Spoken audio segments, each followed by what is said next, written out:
Com toda certeza você já ouviu uma dessas mentiras. Primeiro, o Flamengo tem a maior torcida do Brasil. Segundo, ele tem o melhor time da América. Terceiro, o Flamengo é soberano. Cara, como que pode, né?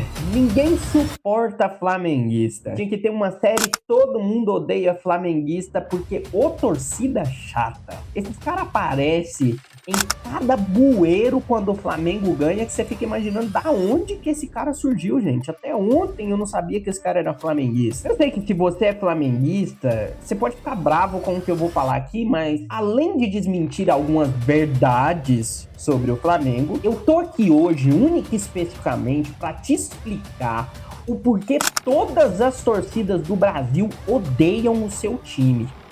2019, o Flamengo nos apresenta o que foi o time mais mortal e com o futebol mais bonito do século XXI. Ele ostentava mais títulos do que derrota, ganhava absolutamente tudo que disputava, tinha os melhores jogadores da época e tinha também o melhor técnico da América, com toda certeza. Mal sabia eles que isso iria ser a última gota no balde do ódio ao Flamengo. E não confunda o que eu tô falando com inveja não, porque o Flamengo foi o mais prejudicado em tudo isso. Eu não tenho nenhum BO contra o Flamengo, eu só tô aqui pra dar uma explicação. Se você acredita, ele é vascaíno, ele é isso, cara, desce do cavalo, meu amigo, não começa com a brincadeira não. Eu tô aqui única e especificamente pra trazer um fato. A torcida do Flamengo é completamente odiada e desprezada pelas outras por todo o Brasil e eu tô aqui pra explicar o motivo. Porque não tem como, não é? O time mais vencedor da última década é tratado como um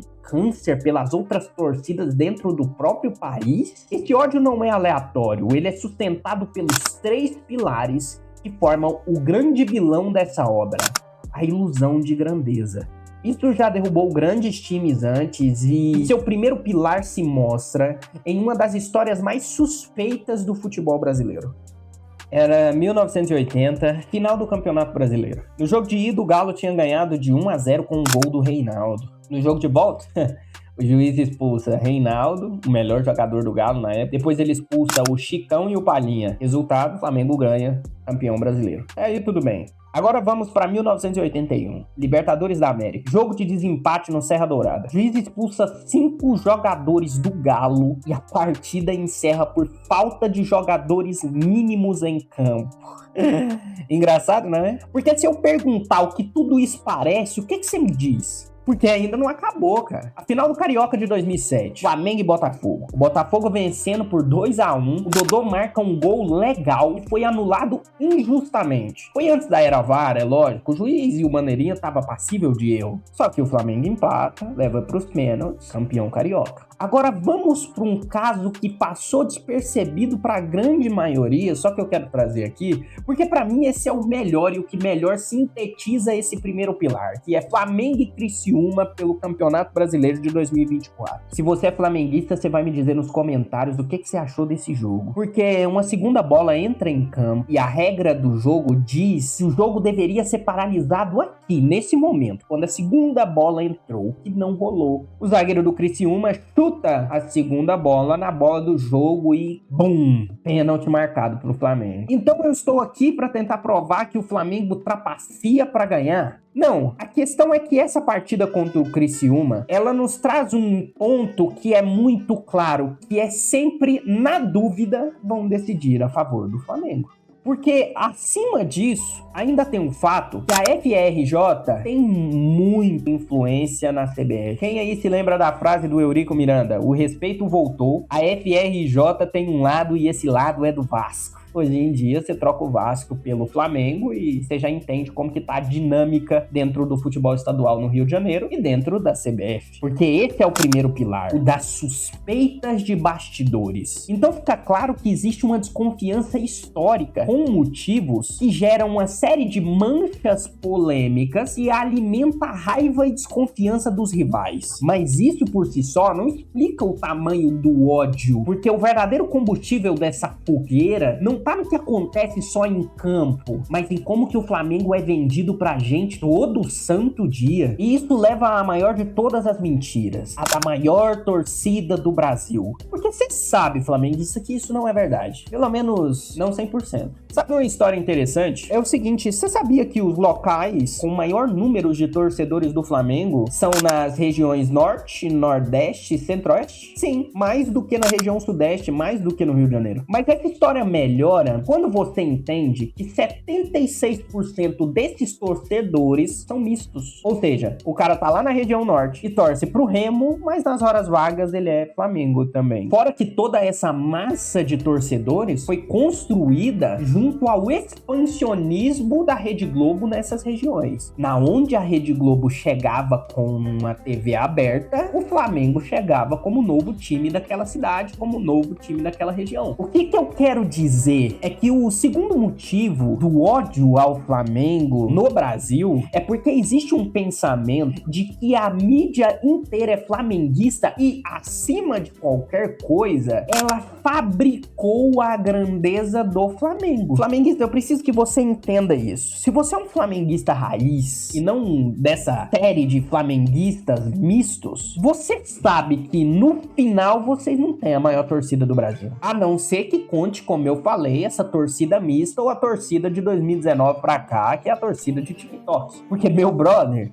um torcedor do Real que mora em Madrid ou um torcedor do Grêmio que mora no Sul, ele vive o clube 24 horas por dia, 7 dias por semana. Ele não divide seu coração com outra equipe. A questão é que todo rival levanta é que essa torcida massificada, que muitas das vezes só aparece nas grandes vitórias do time e não acompanha o dia a dia da equipe, ela não deve ter o mesmo peso e a mesma paixão de uma torcida que vive aquele clube diariamente. Você tem como comparar o amor de um torcedor do Flamengo que mora no Rio de Janeiro para um torcedor do Flamengo que mora, na Paraíba? É isso que irrita. Essa grandeza superficial. E é difícil achar um flamenguista de verdade hoje em dia. E não um flamenguista de stories, que faz repost dos posts da página do Flamengo, que coloca @Flamengo na bio do Instagram e acredita que é mais torcedor do que todos, mas mora lá em Chique Bahia e não sabe nem o caminho pra chegar no estádio do Flamengo se soltar ele no meio do Rio de Janeiro. Mas eu também entendo, sabe? Porque pela mídia, o Flamengo não deve ninguém. O Flamengo não passa crise. O Flamengo é a maior torcida do mundo. Eu já ouvi comentaristas falar em TV aberta que o Flamengo tem a maior torcida do mundo. Não é suficiente ter a maior torcida do Brasil, não. Eles têm que colocar sempre um título acima, porque nada de ruim afeta o grande Flamengo. Mas o Vasco é o esquecido, é o patinho feio da grande mídia no Brasil. O Botafogo, isso aí é só fogo de palha, isso aí não vai durar muito tempo, não. Porque se você comparar a repercussão da vitória do Botafogo contra o melhor time da Europa, contra a repercussão da vitória do Flamengo contra um time que já é meio de tabela da própria língua inglesa, você vê a diferença. Porque você não tem como comparar, não é? Nem um flamenguista mais, assim, apaixonado e fanático vai me falar que o time do Chelsea chega perto do time do PSG. Não tem condição de você comparar isso, não é, meu amigo? Porque do Fluminense, eu não vou nem falar nada. O Mundial deixou isso muito claro. Porque eu acredito que a Rede Globo fez marrumba, campanha na igreja, tudo ao mesmo tempo para ver se o Flamengo avançava para as quartas de final. Porque o Fluminense ter avançado para as quartas de final, principalmente por ser liderado pelo Renato Gaúcho, causa, eu sinto, uma repulsa nessa mídia, nessa Globo, que favorece muito a visão das vitórias do Flamengo, da construção do Flamengo, que é bizarro. Então, assim, os feitos dos outros são menos comemorados, são menos vibrados, menos enaltecidos. E quando você questiona isso, mas é isso mesmo. Por quê? Porque é Flamengo. Quando você está no dia a dia, você não percebe isso. E eu tinha o Renato Maurício Prado na minha bancada, que era um cara influente no Globo, que dizia que era isso mesmo. E o Toninho fez uma capa que eu detonei com ele no programa, que era Botafogo vence um estadual esvaziado. E eu mostrei Quando é que tinha sido em outros anos do Flamengo, assim, Flamengo leva a Guanabara, Taça Rio é do Mengão. Uma diferença muito clara. Teve um dia que o Vasco goleou o Aurora, lembra? Pela Sul-Americana. O maior goleador da história internacional do Vasco. E a manchete do Globo, numa quinta-feira, era Ronaldinho contra o Grêmio, jogando no domingo. Então não faz sentido. E a goleada do Vasco era desse tamanhozinho assim. Para o Flamengo ser o que é desse tamanho, essa potência absurda, você tem que espizinhar os outros, diminuir os outros. Duvido que um gol do Flamengo, a manchete fosse gol casual do Flamengo da vitória. Não. Mengão, a mística do Mengão, não sei o que lá. Então acho que tem uma cultura. Mas uma coisa é real e a gente tem que admitir. O Flamengo traz muita audiência. Muito pelo fato dele ter crescido desde os anos 80, junto à popularização da TV aberta em regiões que não tinha time. Então isso ajudou bastante. Falar do Flamengo traz audiência, consequentemente traz dinheiro e eles vão priorizar. Não tem nada de errado com isso. E agora eu acredito que você entende o porquê que as pessoas pensam nessa preferência da mídia pelo Flamengo. Mas a real é que você pode pagar tudo que eu acabei de dizer, porque o terceiro motivo é a raiz de todo o mal. Aqui reside a maior parte do ódio dos rivais pela torcida do Flamengo. Só que antes de te explicar esse terceiro motivo, eu gostaria de te pedir para se inscrever nesse canal, porque isso ajuda bastante e incentiva eu a continuar. Eu tô com a meta de bater 3.000 inscritos até o fim dessa semana, então me ajuda aí, compartilha esse vídeo com seu amigo flamenguista chato. Às vezes ele gosta de outros conteúdos aqui do canal, ou se inscreve só pra passar raiva. No fim das contas, eu preciso também que você comente a sua opinião sobre o que eu tô falando aqui. Comente se você tem alguma dúvida ou sugestão de qual deve ser o tema do próximo dossiê sobre times, porque eu devo falar sobre as Copas duvidosas da seleção da Argentina, ou o real motivo da queda do São Paulo. Me deem sugestões, porque agora eu não faço dossiê só sobre jogadores em específicos. Eu também quero trazer dossiês sobre times e histórias interessantes. Deixa o seu like, porque ajuda esse vídeo a aparecer na frente de mais pessoas. E semana que vem vai ter o lançamento da nossa comunidade de futebol no Discord, e eu espero que você possa participar, porque agora eu vou trazer o último ponto, e esse sim é o maior motivo do ódio que a torcida do Flamengo sofre atualmente. E a gente, para contextualizar, vamos voltar na disputa do Brasileirão de 1987. O flamenguista chora só de ouvir isso, porque o Flamengo venceu o módulo verde da Copa da União, considerado a elite do futebol brasileiro na época, e o Sport foi campeão do módulo amarelo. E no regulamento da CBF dizia que precisava ter um embate entre esses dois times para decidir quem era o campeão. Um precisava jogar com o outro. Só que o Flamengo se recusou. E tudo bem, tá tudo certo. Só que a justiça decidiu a favor do Sport e declararam eles campeões do Campeonato Brasileiro. Porque quem não quis jogar foi o Flamengo. Só que, meu amigo, o Flamengo decidiu que não. Na real, eles são os campeões de 87. Então, se isso não deixa claro pra você, lá vai. O Flamengo, como um todo, sofre de uma soberba, de uma arrogância bizarra. Você quer um exemplo mais claro disso? É só você olhar como que a direção do Landim lidou com a questão do desastre do Ninho do Urubu. A demora para fazer os acordos de indenização com as famílias e querendo o mais rápido possível virar uma página de algo que foi desastroso, algo que exigiria empatia, e eles não conseguiram fazer isso. Eles só queriam, coloca uma pedra em cima disso e vamos pra frente, pelo amor de Deus. E se você ainda não vê isso como arrogância, é só você analisar como que o Flamengo costuma lidar com os técnicos dele. Porque de 2019 pra cá, o Rogério Ceni foi campeão do Brasil com o Flamengo. Ele tomou 3 botinas, 2 no pé e 1 na bunda. Renato Gaúcho foi finalista da Libertadores. E se você fala que o Rogério Ceni, o time não tava jogando um futebol bonito, o time não tava jogando o mais próximo do Jorge Jesus, o Renato Gaúcho tava trazendo um futebol maravilhoso. Quem lembra da estreia dele de ganhando de 4-0? Acho que foi a estreia dele. O cara foi finalista da Libertadores e literalmente perdeu o título por um erro individual de um único jogador.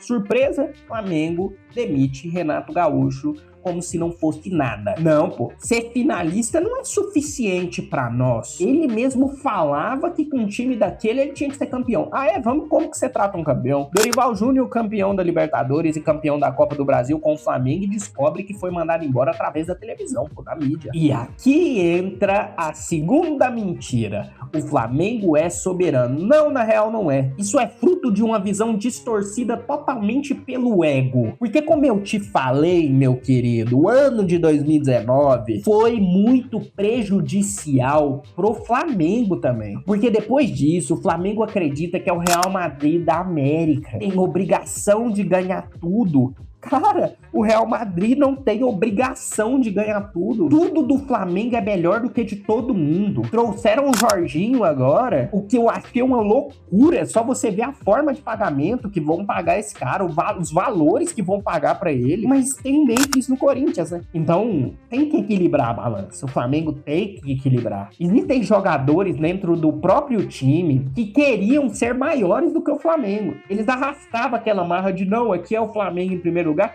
quando na verdade era notável a atitude deles de acharem que eram maiores do que o clube. É só você olhar o Gabigol e a forma que ele lidava tanto com a equipe interna do time quanto com os rivais. O Gabigol é notável que ele quis rachar o elenco do Flamengo. E olha a atitude dele agora no Cruzeiro. Olha a diferença. Olha pra você ver o Gerson. Olha pra você ver o esforço que a mídia tá fazendo em torno de o Gerson foi uma grande venda. O Gerson, na verdade, também vai ser uma grande perda pro time do Flamengo. Que grande perda, pô. Que grande perda. O Gerson realmente fez um Mundial de Clubes muito bom. O Gerson é um bom jogador. Só que, porra, ele é um problema. Ele é um pentelho pra equipe do Flamengo. A direção do Flamengo não aguenta mais o Gerson e aquele pai dele. Só que a torcida do Flamengo ficou mal acostumada. E aí eles veem como o Flamengo é soberano. Cara, vocês estão lembrados dos momentos de crise que vocês passaram? Da era do cheirinho? Ou antes disso, de 2016 a 2018, você não via um flamenguista na rua. O Flamengo montava times competitivos, nadava